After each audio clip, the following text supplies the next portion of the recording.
used to going to work and having to put in that extra hour to being on time. It's hard to kind of sleep in. I wish I could sleep from such and such to such and such, but my body physically won't let me stay in the bed too long. Salutes to you, Mr. Hall. I hope you enjoyed your time out, brother. We up early working. This is work right now. I did a live yesterday actually too, and I want to address that real quick before I actually jump into the actual video, because there's going to be another live later on that's going to be completely separate from this. So I did 2 lives yesterday. The first one was for YouTube, my attempt to stream, on various accounts. Kind of backfired, had some technical difficulties that, with some trial and error, I learned a few things that I'm taking into consideration moving forward today. So that live stream kind of fell flat, and then I gave it about a half an hour. Decided I would just move it over here to IG. And we did talk for a little bit on here, but I was not technically happy with the way that live went. Not that anything was necessarily wrong with it, but me trying to bring a good in-depth insight that is, just based on truth and honesty, and not me rambling all over the place with my thought process, was one of the core reasons why I decided to just take that live stream down. I wanted to give a full thought on this. Now, I figured maybe the best thing for me to do was to get some rest. Yeah, bro, I'll be exhausted, being on your feet all day. And then when you get home, you want to just decompress and relax. When Friday come around, you happy, you ready for the weekend to come, so you can just, be at your leisure. And then it's like, you stay up to 12, 2 o'clock in the morning, whatever time, But at the same time, it's like, you ain't got to get up the next day, but you still end up getting up the next day. I'm glad it ain't just me that's experiencing that. The reason I'm here early this morning is because I wanted to readdress the Jordan Neely case. And I discussed this a little bit yesterday, but I wanted to cover it again. This time I'm actually going to keep this, and I'm going to upload it to YouTube. For those of you who are unfamiliar with the Jordan Neely case, he was a homeless guy in New York who was on a train, and for whatever reason, they're saying, he threatened the people that were on the train. What he felt threatened. A Caucasian man who is in the Marines, or former Marine, took it upon himself to take justice in his own hands and restrained Mr. Neely. Took him to the ground. Another gentleman helped restrain Mr. Neely by holding his legs, and the Marine used a chokehold to subdue Mr. McNeely.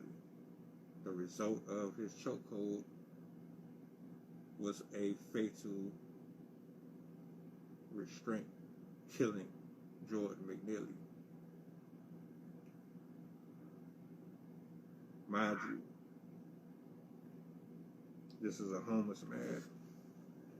We don't know his story. We don't know his background. We don't know what brought him to his ultimate fate to be living on the street. I didn't know anything about this case until it was brought to my attention by my sister. When I seen the video and the clip, the only thing that I noticed was this man getting on the train every so often, trying to entertain the people.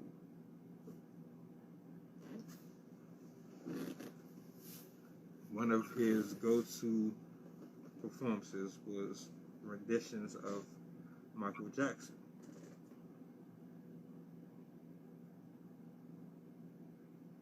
And I said this yesterday. Someone, that is that unfortunate to the point to where they don't know where they're going to lay their head at the next day. They're living in the elements. You don't know what you're going to have to deal with out there every day, all day. You're just drifting from corner to corner to alley to alley. I don't know what a psychological diagnosis is. I don't know nothing personal about him other than what I observed. What I observed was a man just getting on the train, trying to put a smile on someone's face. Now, we can speculate that he might have had some issues where he was possibly threatening people. He could have been a danger to himself and everybody around him. Or it could have been the opposite. We don't know. There's people that might have had more experiences with him than I can speak on, so I won't condemn or make any judgments. I'm just going off of what I saw. What I saw was that man and the other gentleman who helped took it way too far. Way too far.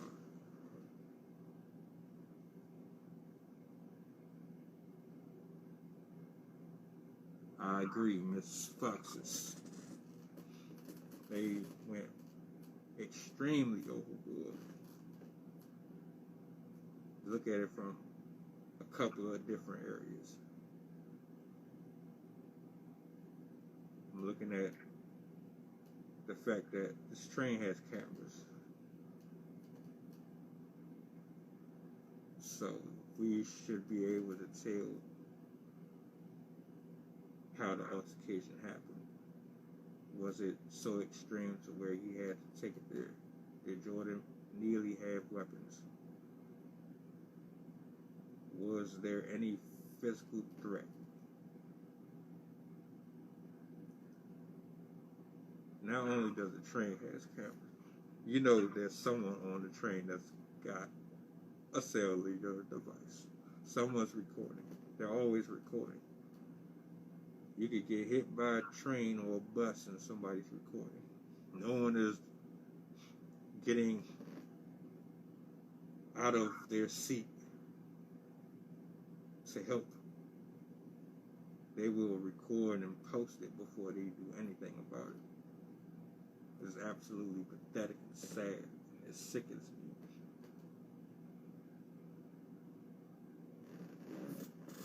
Another thing that I wanted to address also was, what kind of person are you? How do you, in your mind and in your soul,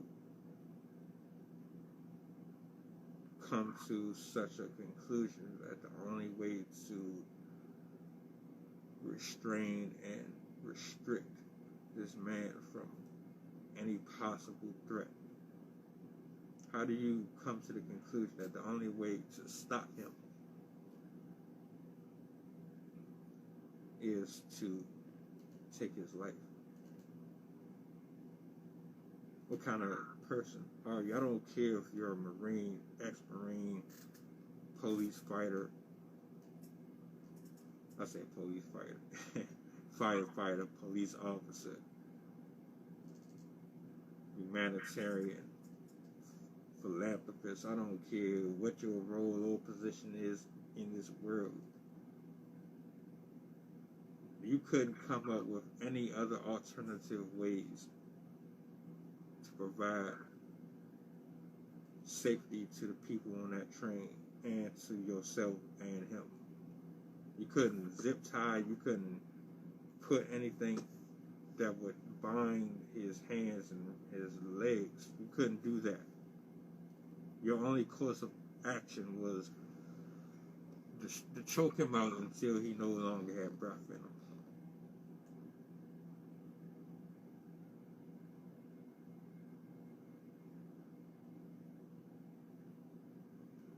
Something's not adding up. On top of that, there's got to be a good 40 to 50 people on that one cart alone. This man is such a terror, and I think that's one of the things that really bothers me the most.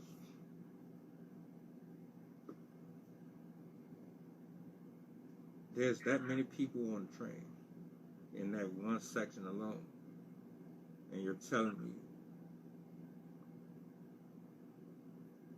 that nobody besides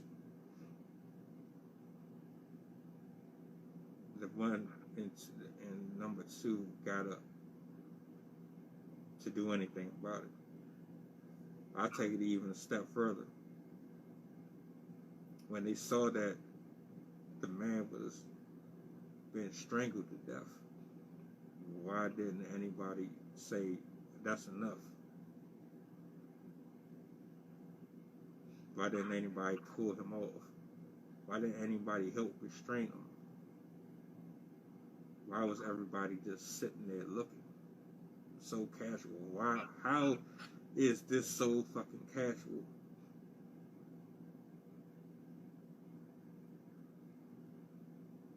I really would like to know, how could you just sit there and watch somebody get choked out like that? You could have just, at the point to where he started to black out and he wasn't struggling and resisting, was that not an indicator that you could have just restrained him and let him go and held him until the police came? Was that not an option?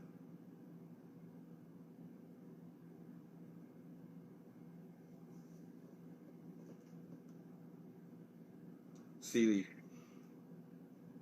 this might not mean much to you or anyone that was on that train, but the fact of the matter is, man, humans, man, we can be so careless and detached and cold. It is so sad, man. So sad. We'll just watch as these things happen and not even care about it. We'll go on with the rest of our life like it's just so normal. Like, I'm not understanding the psychosis, the spiritual part. I don't know where we've fallen so far off to where these things are just allowed and just so convenient. So if this was a woman getting beat on, and I know there's cases where this is happening, would you just let her get beat on?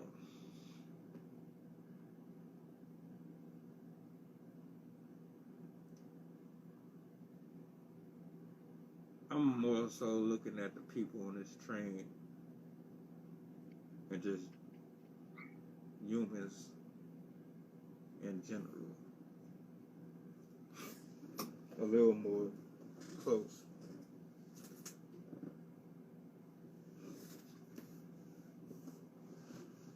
Give me a second, because quite frankly,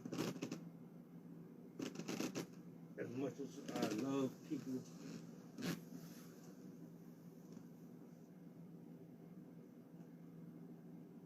I think we all are a instrumental part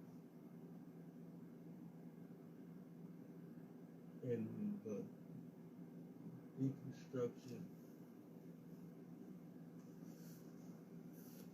or construction of society.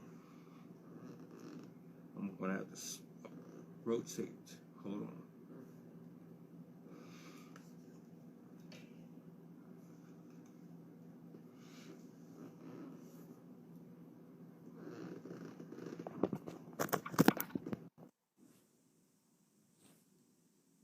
I have a real problem with the idea. I have a real problem with the idea that we can just so casually walk past somebody getting their ass whooped, stomped out, shot, stabbed, ran over, poisoned. We can be so nonchalant about all this stuff going on and just put a camera up and just record it and send it and share it out to everybody just so somebody can comment on it. We that detached from humanity and life that we could care less about another human being, but let it be a pet, a dog, or a cat. You'll risk your life for it. My heart and my prayers go out to his loved ones. And for the people who have seen this story and you know have your own opinions on it, I would like for you, and I implore you, to look at yourself, to look at your surroundings, to think about certain actions that must, take place in order for someone to be so careless and calculated like that. Look at yourself and how you maneuver and deal with people on a regular basis. Are you a part of the problem? Do you contribute to these situations and scenarios? Are you one of those passerbys that pick up your phone? We sit here and act like it's not our business, so we don't really have to take accountability for what's going on around us when in all actuality, when we ignore it, the problem just grows and creates bigger problems later on.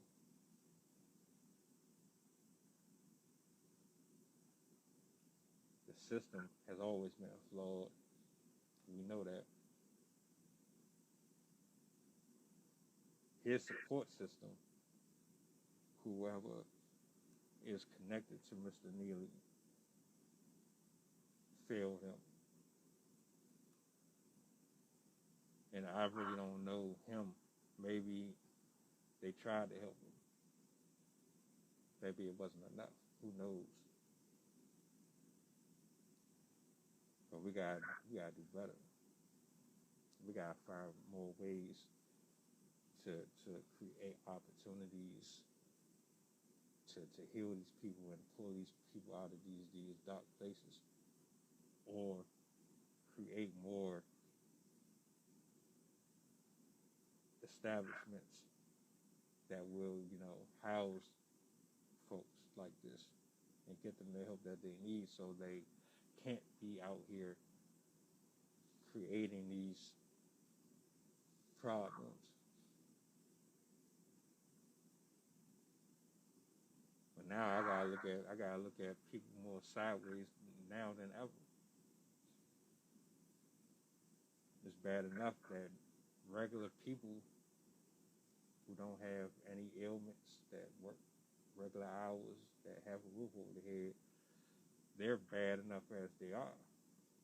They ain't no better than someone that's on the street. Some people on the street are way more kinder than people that have vehicles and platforms and things of that nature. Do better, man. Do better.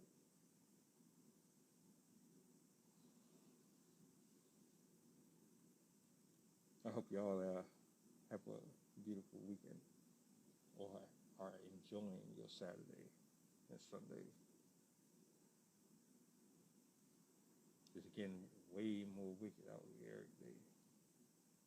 Be safe, be mindful, and keep your head on a swivel. We're going to be on here later on. If it ain't here, it's going to be on my YouTube. I'm definitely going to be jumping back on there. Like, share, subscribe to the channel. Joe Neely case is sad. I'm hurtful. I pray he's in a better place right now. I pray that justice comes, for that man. That this guy that's supposed to have defended our country get some type of reparations. Because I don't buy it. I don't buy one bit. There's no fucking way in the world that you could think that it was that necessary to go that far. That's just my opinion on it.